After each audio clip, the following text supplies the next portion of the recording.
wind wasn't even blowing. Hello, everybody. It's the Old Bear from the Old Bear's Den of Bigfoot. I'm back again. We got a story tonight that happened in Pennsylvania.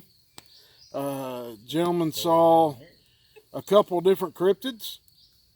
One when he was 5 years old, and one when he was 18, and one while he was still in college.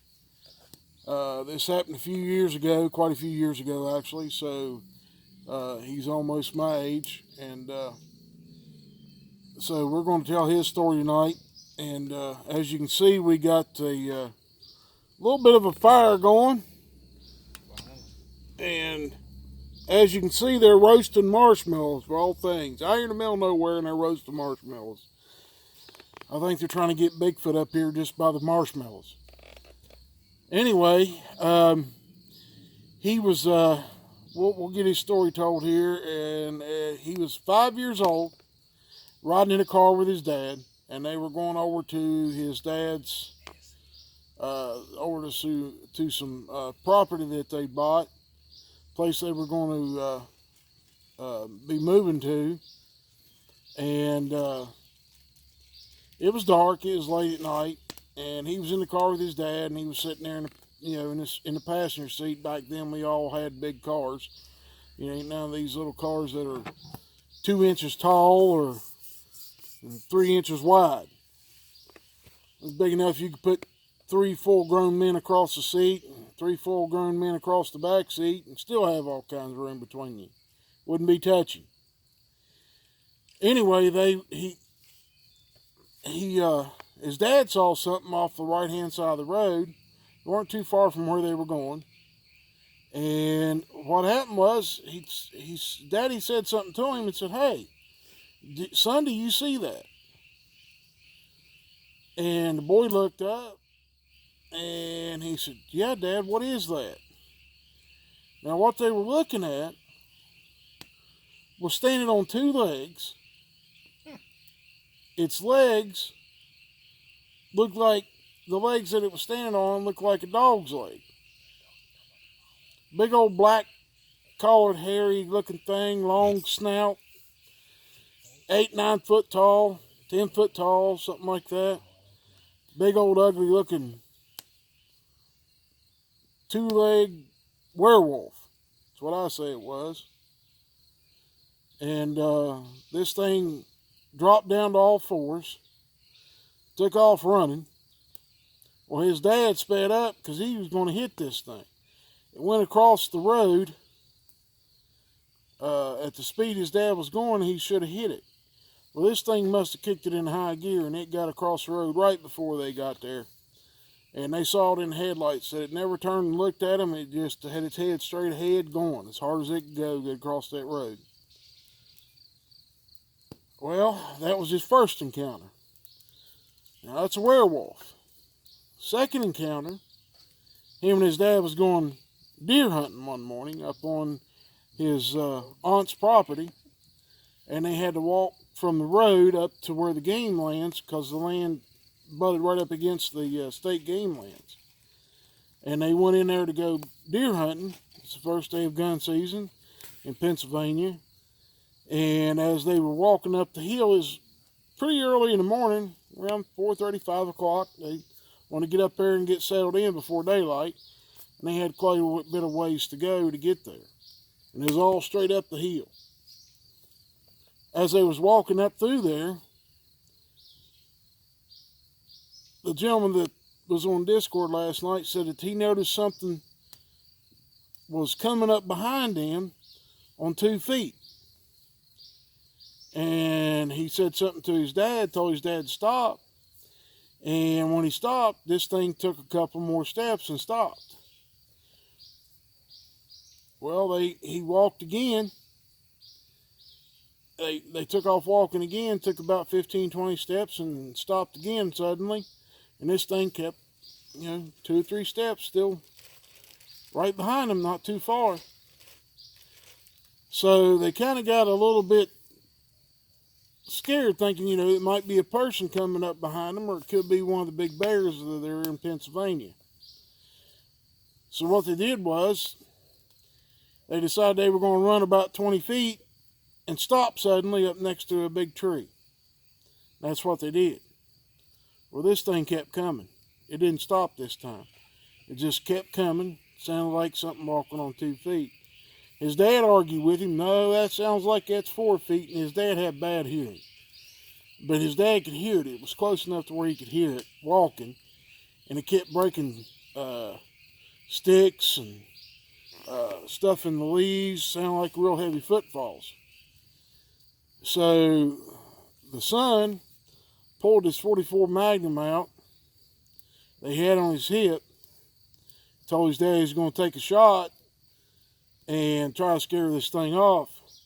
Well, before he shot, he hollered at it and told it, said, hey, I don't know who you are or what you are, but you better stop, because I'm about to shoot you.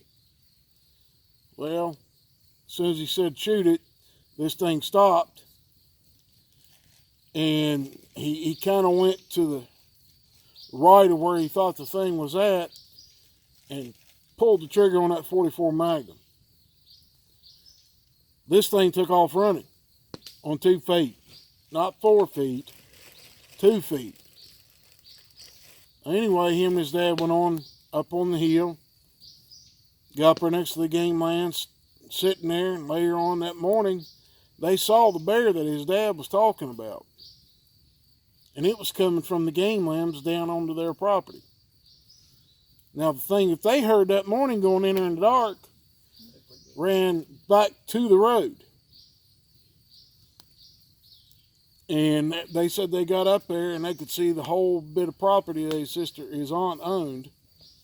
And they didn't see anything come up through there. So if it was that bear, it took a long way around. Well, that was his second encounter. And I believe that he was being followed, him and his dad both were being followed by a Bigfoot through the woods. Early morning like that, 2 feet, sound like a person walking, and heavy footfalls. That had to be a Bigfoot.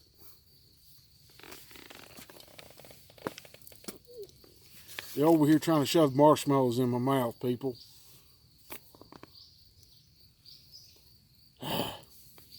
Things I go through. Well, his third encounter happened after he got out, almost out of college. And he went with his mother's brother, which is his uncle, went to go deer hunting again. And he was invited into a organization. You know, it was a bunch of old guys that bought 350 acres that butted right up against game lands again. Different area, different county. Anyway, they had a bunkhouse, big long block building that was a bunkhouse, and where they would hang their deer and all that stuff in one spot. Well, first day of deer season rolled around, he's there, and he stayed all night there with the rest of them. Must have been 10 or 15 guys there. They all got up next morning, got breakfast, got ready to leave, and his uncle told him where to go. His uncle took him up in there. It'd take him at least an hour and a half to walk there, but his uncle had a four-wheeler, and he rode with his uncle.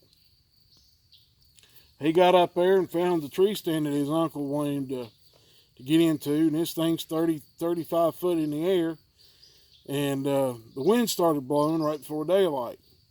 He said he was sitting there and felt like he was out on the ocean, and he said, I'm getting out of this tree. Well, he got out of the tree, walked over in through a little path that went into some brush that was closer to the game land, and there was a trail that came up the hill the deer would use as a runway when they were being chased. Well, he could see down into the valley from where he was sitting, and he saw a bunch of deer coming. And he had some buck lure that he had taken out of his pocket, thinking, you know, maybe, and he saw this nice sized buck in the group of deer that was coming up out of the valley. Well, he took that buck lure out, put some of it around him, on the ground and over on some little bit of brush that was near him. And when he went to set the ball down, he spilled it. Well, he started smelling, he got the smell of that in his nose, and it's pretty raunchy. Sometimes it can be pretty bad. And what happened to him was he was sitting there, and the odor kind of dissipated a little bit. Then all of a sudden, it got real strong again, real bad odor. Couldn't figure out what it was. He never heard nothing. The wind was blowing, so he never heard anything, never saw anything. But he was watching for those deer to come out. Then the two does, the lead does, come out, and they started stomping their feet, blowing, and everything else. And they wasn't looking at him. They were looking at it a little bit off to his left side. And finally, he got enough nerve up and turned and looked, and he saw a big, huge, long, hairy leg. He said the knee on this thing would have been to the top of his head, above his head, while he was sitting there on the ground. While you're sitting on the ground, it's about 3 foot, so it'd have been between 3.5, 4 foot tall. And so he was sitting there, and he's looking at this leg, and he reaches over his right hand and pulls his 44 out. And he's got a 30-06 rifle. He's holding that rifle up with his left hand and grabs the pistol with his right and sticks it up underneath his shoulder, his arm, pointing it in the direction of where that leg was at. And he just goes boom, boom, boom, boom, empties it. He gets up, jumps up, and he's figuring this thing's going to be charging him. But it had already took off. Don't know if the thing saw the gun coming up or if it took off on the first shot, because he knew where he was sitting. He was sitting in some laurel, and it would be hard to hit anything in that direction. So he jumped up, he took off down over the hill, and the whole time he'd been talking to his uncle on the walkie-talkie. You don't know, maybe that Bigfoot thought that there was 2 of them around. He was talking to somebody. He could hear his uncle talking on the radio. Maybe he thought there was 2 of them around, the reason he didn't do anything. But anyway, the deer took off. He jumped up, ran off, got back out of there, went back down to the camp, and didn't hunt the rest of the week because of it. Well, the guys got down there that evening, and he said, well, we heard you shooting. What'd you shoot? He said he told them what he shot at. So he saw a big hairy leg, and he said it was a Bigfoot, and they all kind of laughed at him, made fun of him. They said they were going to go up the next morning and take a look. Well, some of them went up there and went looking around, couldn't find any blood, didn't find no, just found where he'd shot some limbs off the laurel, and they didn't find any trace of that Bigfoot, didn't find any footprints. The ground was pretty hard, it was frozen, so they didn't find anything. So, for the longest time, they gave him a rough time. Then his uncle called him here, he said about 1.5 years ago, and said, hey, what was it you said you saw on the hill that day? And he told him again, told him the same thing. He said, well, okay, and then hung up, didn't say nothing else. It's kind of strange. So y'all take the story for what it is. If y'all would come on Discord, you'd get to hear these stories before I bring them to you here on YouTube. We have a pretty good family going. There's always 10 to 20 people on there on Saturday nights. The link's in the community tab. We'd love to have anybody who wants to. They can come on in. If they got a story, you can come in and tell your own story. So, I hope you enjoy it. hope you have a good time with this one, and hope it takes your mind off what's going on. And we pray all of you are well and blessed. We'll see you next time. Bye-bye.